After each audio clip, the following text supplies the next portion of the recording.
Queridos irmãos, boa noite a todos.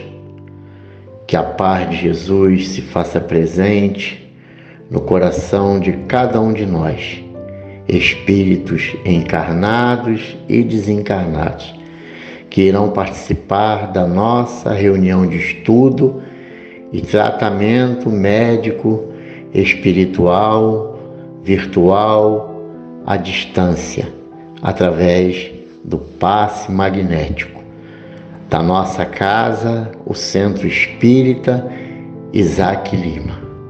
Que Deus abençoe e ampare a todos. E para preparar o nosso ambiente, para trazer paz e harmonia para os nossos lares e o nosso coração, a nossa irmã Gerlane, trabalhadora de nossa casa, irá fazer a leitura de uma página de preparação para que possamos nos harmonizar, que possamos prestar atenção e logo a seguir iremos fazer a nossa prece inicial. Que assim seja. Do livro da Esperança, Francisco Cândido Xavier, por Emmanuel. Dinheiro, o servidor. O dinheiro é semelhante à alavanca, suscetível de ser manejada para o bem ou para o mal. Acorrentada ao poste da avareza, produz um azinhavre da sovinice. Contudo, sob a inspiração do trabalho, é o lidador fiel que assegura os frutos do milharal e as paredes da escola, a cantiga do malho e a força da usina. Atrelado ao carro do orgulho é o estimulante do erro, mas, na luz da fraternidade, é o obreiro da renovação incessante, enriquecendo o solo e construindo a cidade, desdobrando os fios do atendimento e garantindo os valores da educação. Aferrolhado no cofre da ambição desvairada, é o inimigo da evolução. Todavia, endereçada à cultura, é o agente do progresso, auxiliando o homem a solucionar os enigmas da enfermidade e a resolver os problemas da fome, a compreender os mecanismos da natureza e a inflamar o esplendor da civilização, que analisa a terra e vasculha o firmamento. Detido na sombra do egoísmo, é o veneno que promove secura do sentimento.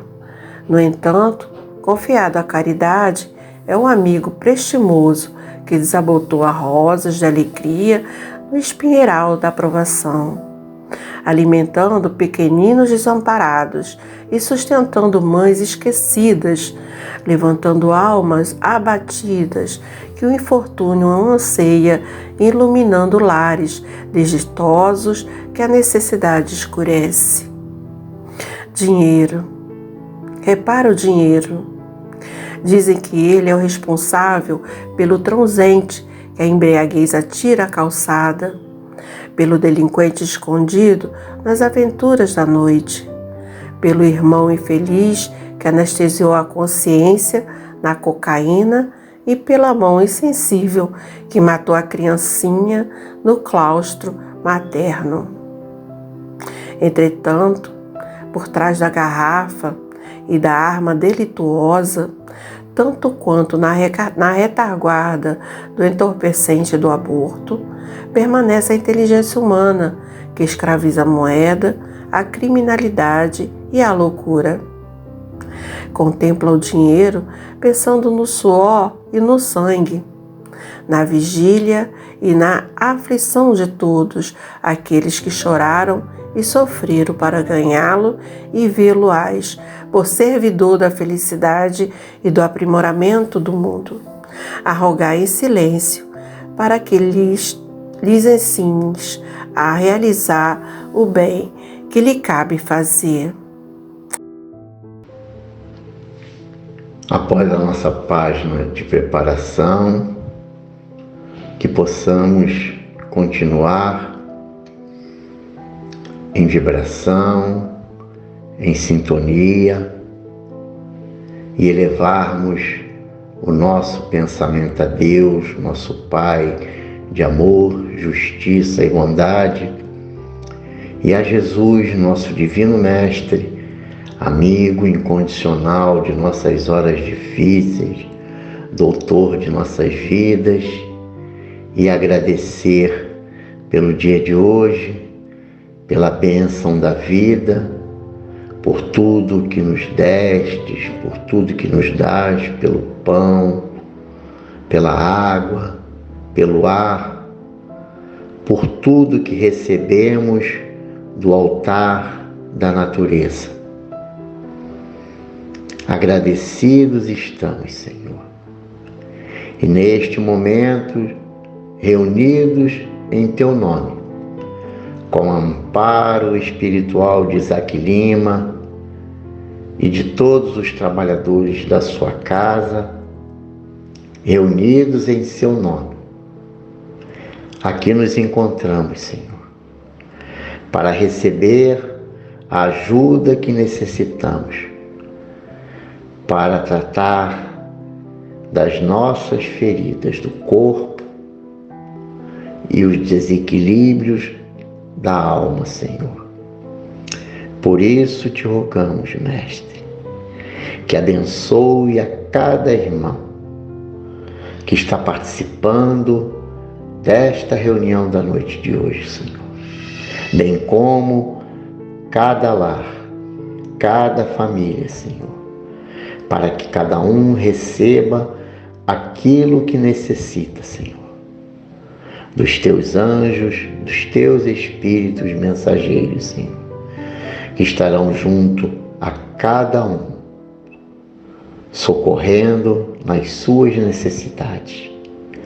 Abençoa, Senhor, e ampara também a todos os necessitados, principalmente, Senhor, os desprovidos de recursos materiais, aqueles que se encontram pelas ruas, Senhor, que eles sejam atendidos, Senhor, pelos Teus mensageiros, Senhor.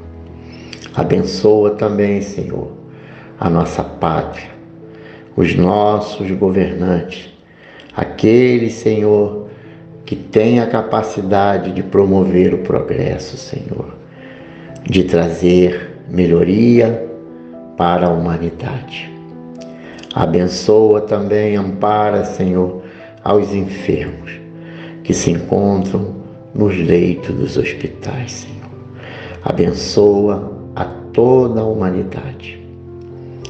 Te rogamos também as bênçãos, Senhor, para o nosso irmão Luiz Rosa, trabalhador da nossa casa, que será responsável pela coordenação do estudo da noite de hoje. Que ele seja inspirado, Senhor, pelos espíritos mensageiros de nossa casa, Senhor, para que possamos, Senhor, receber a melhor orientação possível, Senhor. E hoje, o tema de estudo será sobre a riqueza, que tem como referência o Evangelho segundo o Espiritismo, no capítulo 16, o item 7. Que Jesus abençoe a todos nós, que assim seja. Boa noite a todos, meus irmãos. Que a paz do Mestre Jesus esteja em todos os nossos corações, hoje, nesta noite e sempre. Hoje estaremos por alguns minutos conversando a respeito do tema do Evangelho segundo o Espiritismo, capítulo 16, item 7, que fala sobre provas da riqueza e da miséria. E inicialmente eu vou ler apenas um trechinho, desse item 7, só para a gente encaminhar o nosso estudo. E ele diz assim: se a riqueza houvesse de constituir obstáculo absoluto à salvação dos que a possuem, conforme se poderia inferir de certas palavras de Jesus interpretadas segundo a letra e não segundo o Espírito. Deus, que a concede, teria posto nas mãos de alguns um instrumento de perdição, sem apelação nenhuma, ideia que repugna a razão.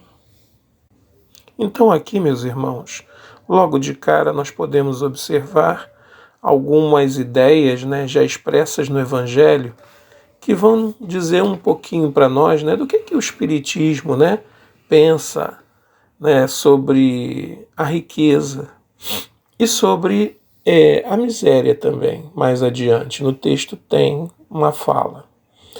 Então vejamos, meus irmãos, será que o Espiritismo, uma doutrina libertária de consciências, uma doutrina que veio para tirar o homem das amarras e do atavismo do seu pensamento, dos costumes obtusos, iria colocar um cisma sobre a questão da matéria, do homem possuir a matéria? Obviamente que não, meus irmãos?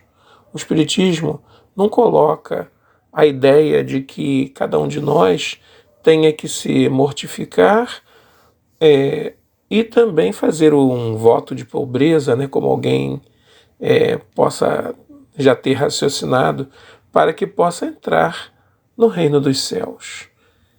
Essa ideia, como o próprio texto diz, repugna, a uma ideia mais clara a respeito do reino dos céus. E ainda nos mostra mais. Se quem deu essa riqueza, quem proporciona esse contato com a matéria e a possibilidade de angariar para si, foi Deus quem nos permite, então Deus teria colocado nas nossas mãos um instrumento da nossa própria perdição, quando na verdade isso não existe. Na maioria das vezes, essas provas pelas quais nós passamos, tanto da riqueza quanto a da miséria, da pobreza, foram pedidas por nós.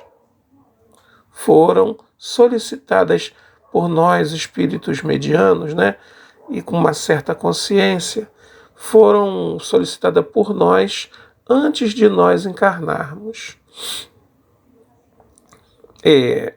Enquanto que a prova da miséria pode provocar uma revolta com relação à providência, duvidando da misericórdia de Deus para conosco, isso naqueles homens mais fracos, mais frágeis de espírito, a prova da riqueza, ela pode ser tentadora, sim.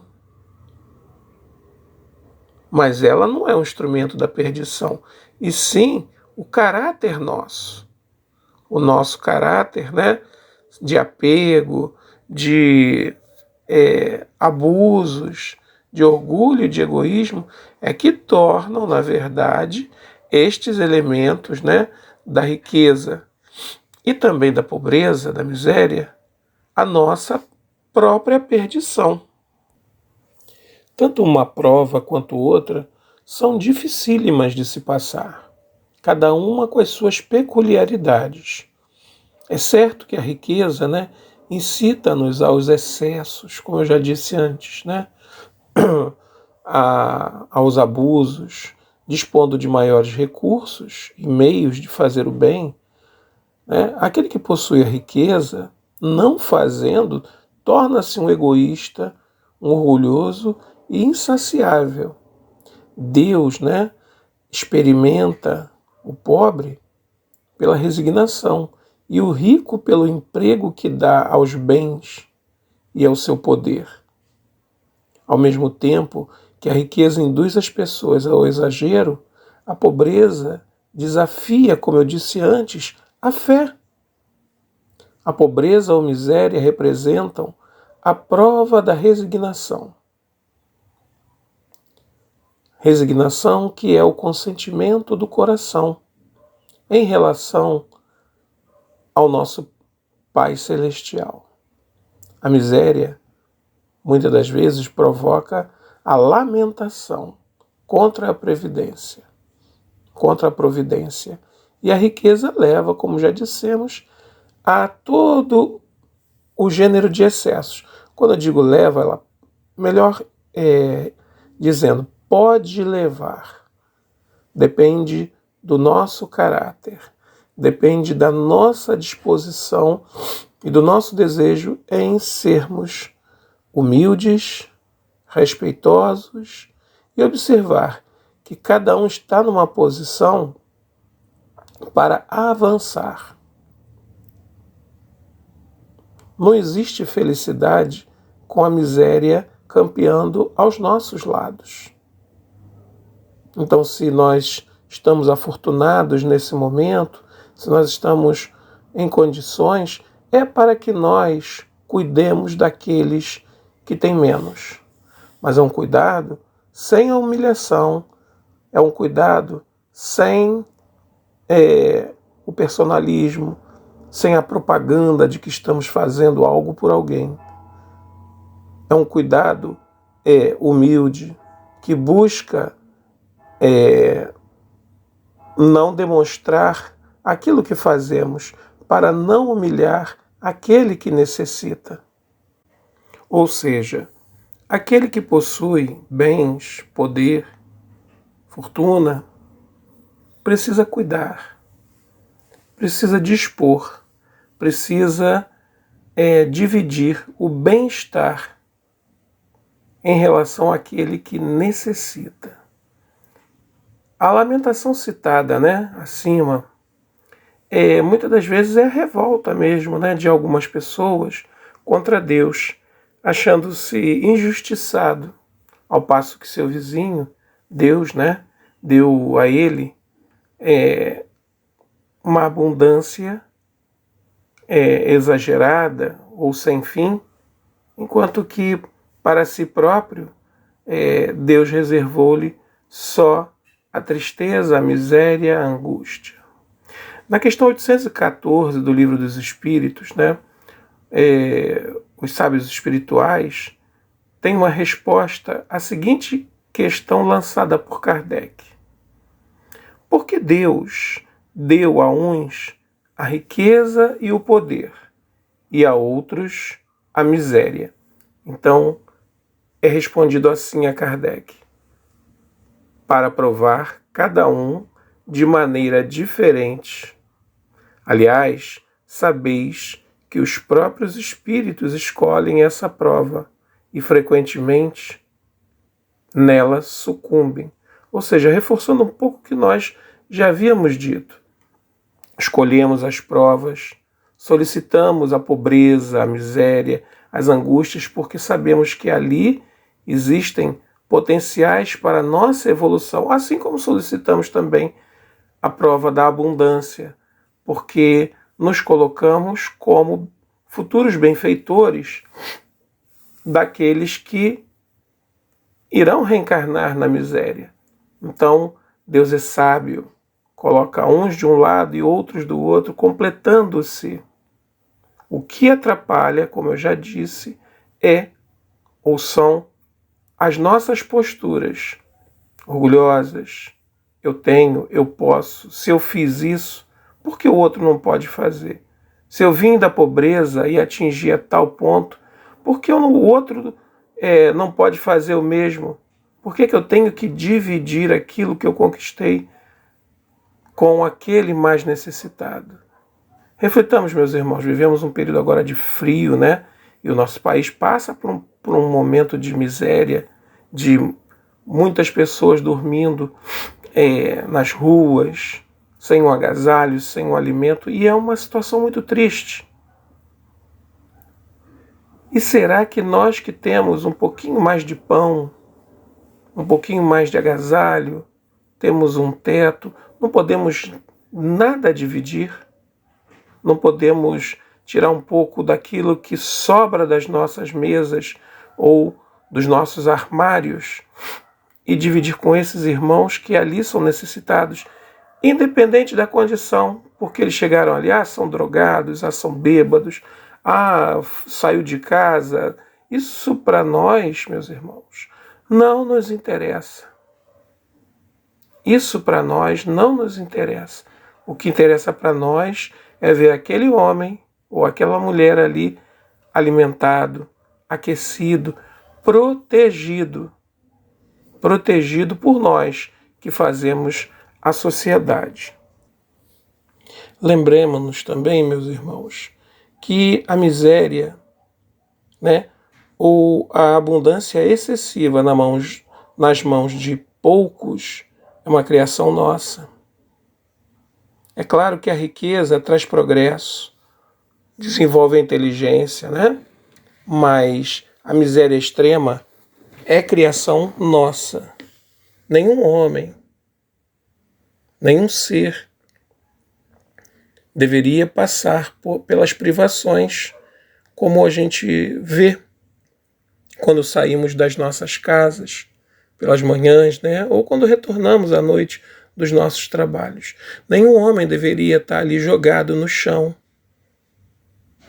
comendo restos das lixeiras, pedindo, o pão. Não. Essa miséria da qual estou falando é uma criação nossa, do nosso egoísmo. Alguns vão dizer assim, é culpa do governo. É, porque lá estão o quê, gente? Homens iguais a nós. Será que faríamos muito diferente se tivéssemos esse poder? É algo para que a gente reflita. Porque se a gente às vezes não consegue dividir, o pão que sobra da nossa mesa, se tivéssemos o poder governamental, será que encontraríamos o caminho de chegar a esses irmãos? Então é algo para nós refletirmos. Aqui a gente não está falando de política, nós estamos falando de forma geral. Se nós tivéssemos o poder, será que nós estaríamos olhando por esses mais necessitados? Precisamos lembrar, meus irmãos, que ninguém vai reencarnar eternamente na posição em que está.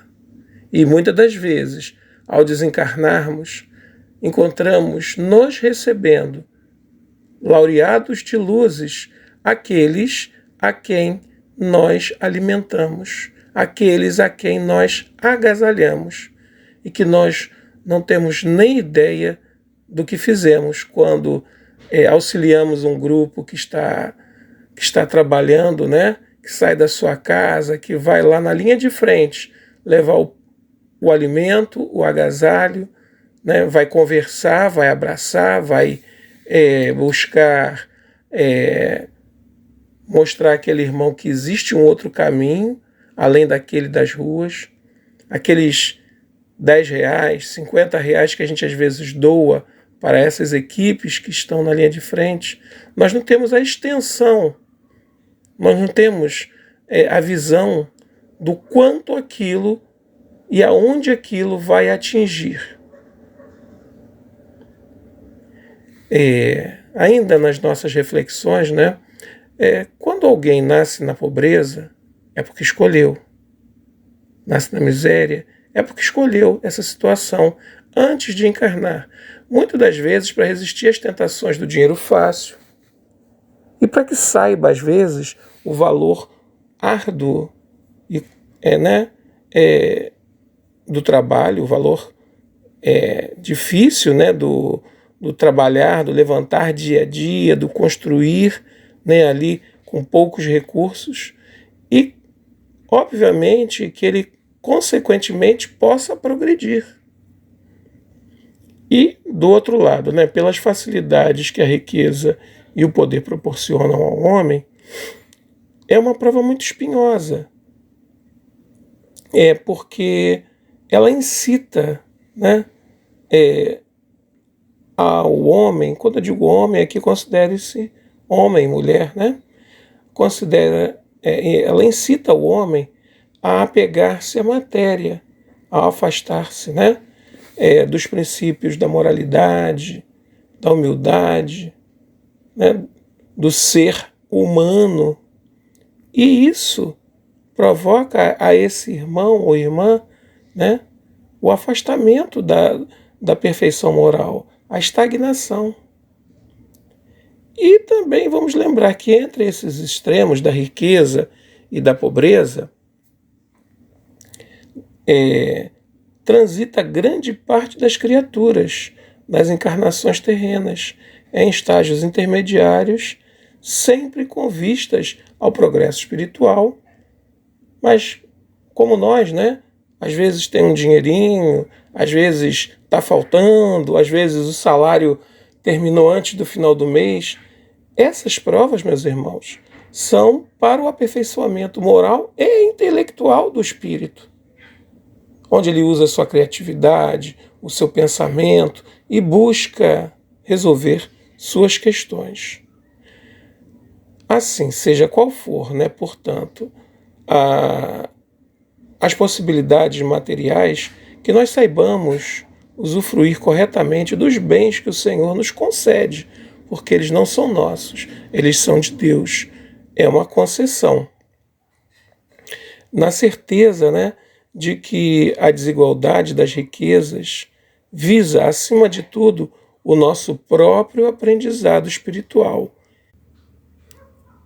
Aquele, meus irmãos, que se acha desafortunado e que pensa que nada pode dar, lembremos-nos que a riqueza não está só no dinheiro, mas sim em tudo aquilo que possuímos, o nosso corpo, a nossa saúde, o nosso lar, os nossos amigos, a capacidade de pensar, os conhecimentos que nós temos, que a doutrina espírita nos traz, a nossa capacidade de juntar as pessoas em torno de uma causa. Então nós temos muito a dar, sim. Ninguém é tão pobre, né, que não possa doar de si, que foi o que o Cristo fez.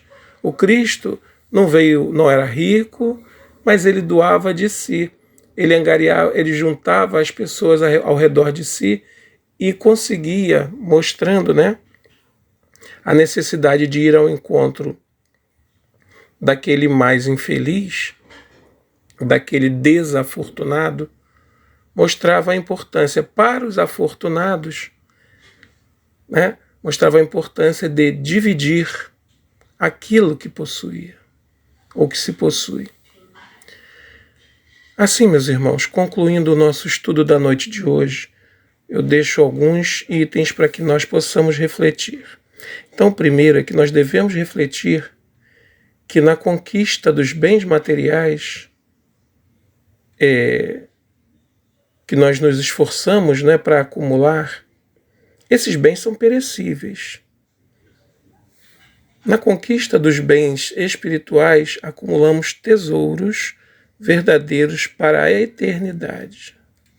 É muito importante notarmos que existem desigualdades.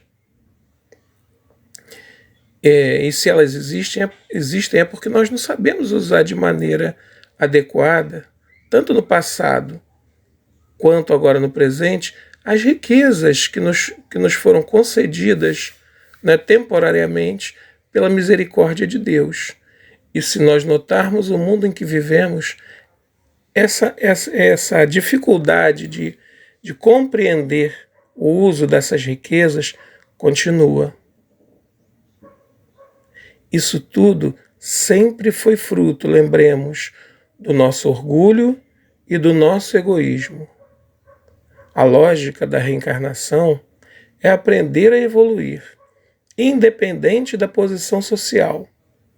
O que vale para Deus é o esforço nosso, de cada um, diante das provações impostas, né? Ou, melhor dizendo, pedidas.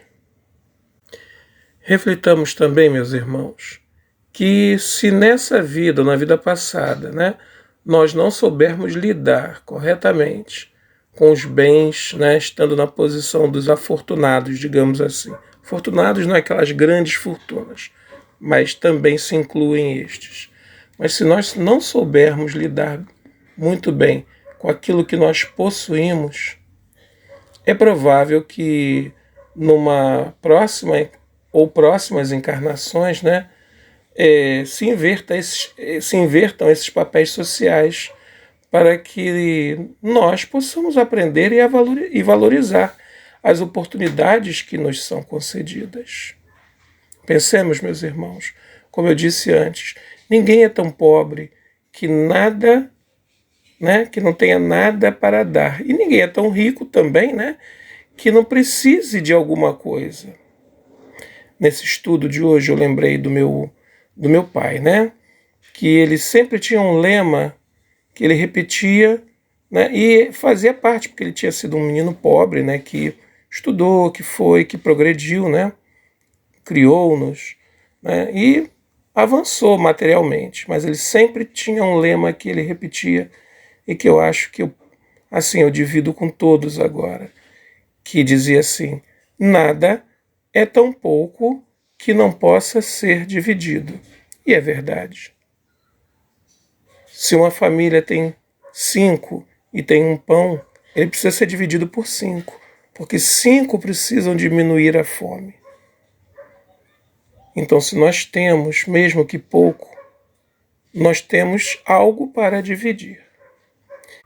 E, finalmente, meus irmãos, reflitamos em Jesus, que a sós, sem finança terrestre, usou as margens de um lago simples, ofertou simpatia aos que lhe buscavam a convivência, confortou os enfermos na estrada, falou do reino de Deus a alguns pescadores de vida singela e transformou o mundo inteiro.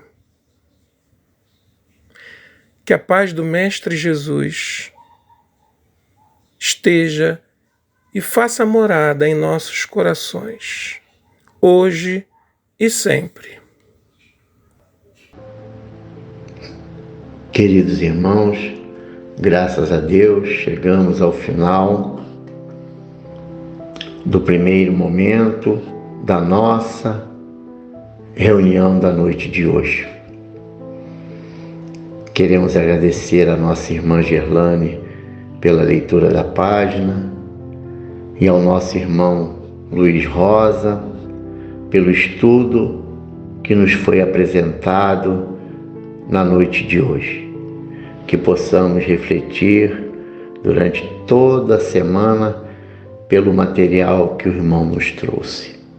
E que possamos, neste momento, relaxar, elevar o pensamento a Deus, nosso Pai, a Jesus, nosso Mestre, e acompanhar a música até o final.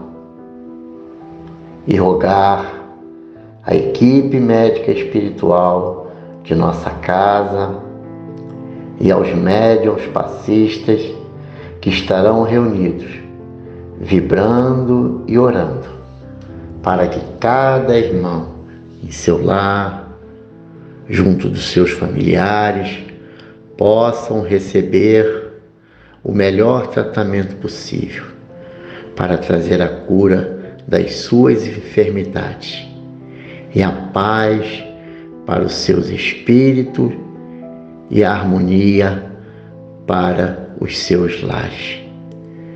Rogamos também, Mestre querido, que abençoe, ampare, socorra aqueles irmãos que através das nossas preces, das nossas orações, endereçamos, Senhor, as súplicas de atendimento e socorro para esses irmãos enfermos.